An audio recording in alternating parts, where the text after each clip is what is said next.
सामने आता है ये दरअसल काम कैसे करता है। आखिर ये जो लोग हैं इनके पीछे एक पूरी की पूरी जिहादी सोच है। तो आइए सबसे पहले मैं आपको बताती हूँ कि ये ब्रेन वॉश की थ्योरी कहाँ से काम करती है।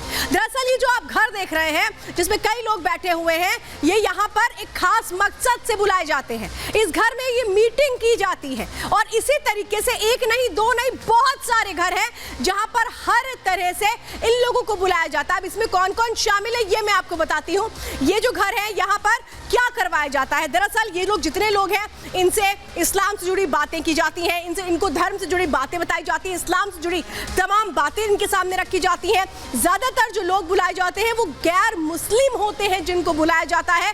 हर मीटिंग में ज्यादा से ज्यादा नए लोग जुड़ जाए, जो पुराने लोगों के संपर्क में है वो सामने आ जाए, क्योंकि इनको ये पता है कि अगर किसी ऐसे शख्स को बुलाया जो इनके बारे में इनके सीक्रेट को अगर जान जाता है तो फिर वो बाहर बता देता।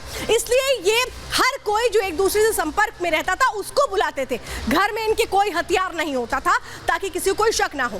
कई ऐसी चैटिंग एप्स का भी इस्तेमाल करते थे एक दूसरे से जुड़ने के लिए। भड़काऊ किताबों के जरिए तालीम दी जाती थी। जो किताबें आप देख रहे हैं ये बरामद हुई हैं इन घरों से। धर्म बदलवाना यानी धर्मांतरण करना इनका मकसद होता था। तो ये एक बहुत बड़ा जहर दिमाग में घोलने की कोशिश करते थे, लोगों को बरगलाते थे। और ये सब कुछ किस तरह से हो रहा था ये मैं आपको बताती हूँ। और ये पूरा का पूरा एक जो खेल है वो सामने आता है, सामने आता है एक खास मकसद के तहत। लेकिन इससे जुड़ी एक रिपोर्ट देखिए कि आखिर किस तरह से लोगों को गिरफ्तार किया गया और कितने लोग इनके चंगुल में फंसे।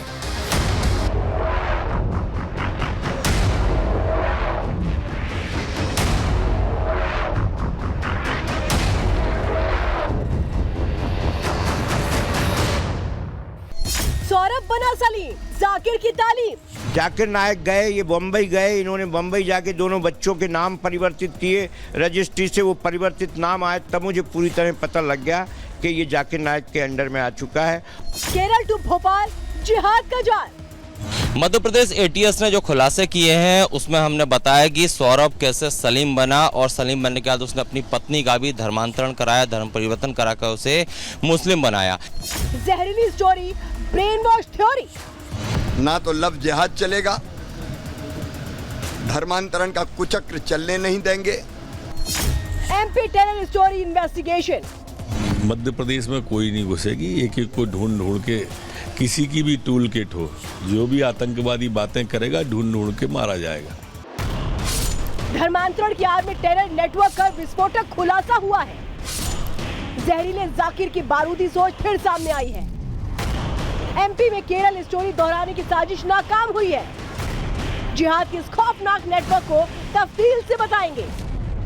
साजिश के एक एक तार को अंदर की खबर में बारीकी से समझाएंगे, लेकिन उससे पहले ये जानना जरूरी है कि इसकी शुरुआत हुई कैसे। ये तस्वीरें हैं सौरभ राज वैद की। सौरभ जो अब सलीम बन चुका है। पहले तो सौरभ का धर्म बदलवाया गया, उसके बाद सलीम को आतंक के जाल में फंसाया गया। धर्मांतरण की इस टूल किट का खुलासा तब हुआ जब मध्य प्रदेश के एंटी टेररिस्ट स्क्वाड ने सलीम को देश विरोधी गतिविधियों के आरोप में गिरफ्तार किया। जांच में पता चला कि सलीम आतंकियों का मोहरा नहीं है, बल्कि आतंकी संगठन हिज्ब उत तहरीर का खौफनाक चेहरा है। अब आपको सौरभ राज वैद के सलीम बनने की पूरी कहानी जाननी चाहिए, जो रोंगटे खड़े कर देने वाली है। 2013 में प्रोफेसर कमाल ने ब्रेन वॉश किया। प्रोफेसर कमाल जाकिर नाइक का करीबी था। सौरभ जाकिर नाइक के वीडियो देखने लगा, भगौड़े जाकिर नाइक से मिलने मुंबई गया। मुंबई में ही सौरभ ने अपना नाम सलीम रखा। सौरभ ने पत्नी बच्चों के नाम भी बदलवा दिए। आतंकी संगठन हिज्ब उत तहरीर से जुड़ा। इस डॉक्टर कमाल के चंगुल में ऐसा फंसा कि माँ बाप वगैरह सारा परिवार सबको छोड़ दिया उसने। डॉक्टर कमाल उसके संपर्क में कैसे आया? वो कॉलेज में, टीआईटी कॉलेज में वो उसका सीनियर प्रोफेसर था।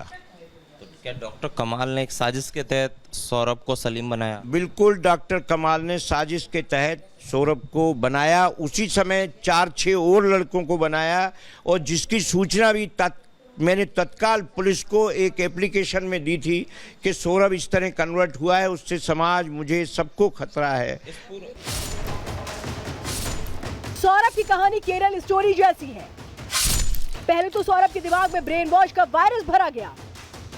उसके बाद अपने धर्म के खिलाफ जहर भरा गया और फिर भड़काऊ वीडियो के जरिए टेरर नेटवर्क में फंसाया गया।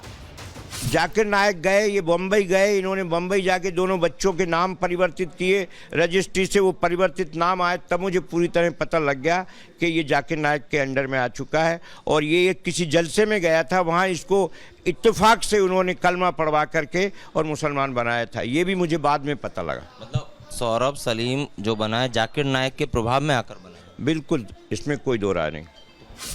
सलीम जिस आतंकी संगठन हिजब उत तहरीर का सरगना है, उसके बारे में जानिए। यह आईएसआई से भी ज्यादा खतरनाक है। दक्षिण एशिया में तेजी से फैल रहा है। करीब 50 देशों में इसका नेटवर्क है। दुनिया में 10 लाख से ज्यादा आतंकी रासायनिक जैविक युद्ध की ट्रेनिंग देता है। इसका इंडोनेशिया में ज्यादा प्रभाव है।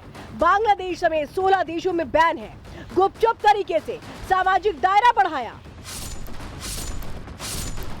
जांच में सामने आया कि सलीम पूरे भारत में हिजब उत तहरीर को मजबूत कर रहा था, शहरों को दहलाने की साजिश रच रहा था, लेकिन उससे पहले ही ये आतंकी धर दबोचा गया।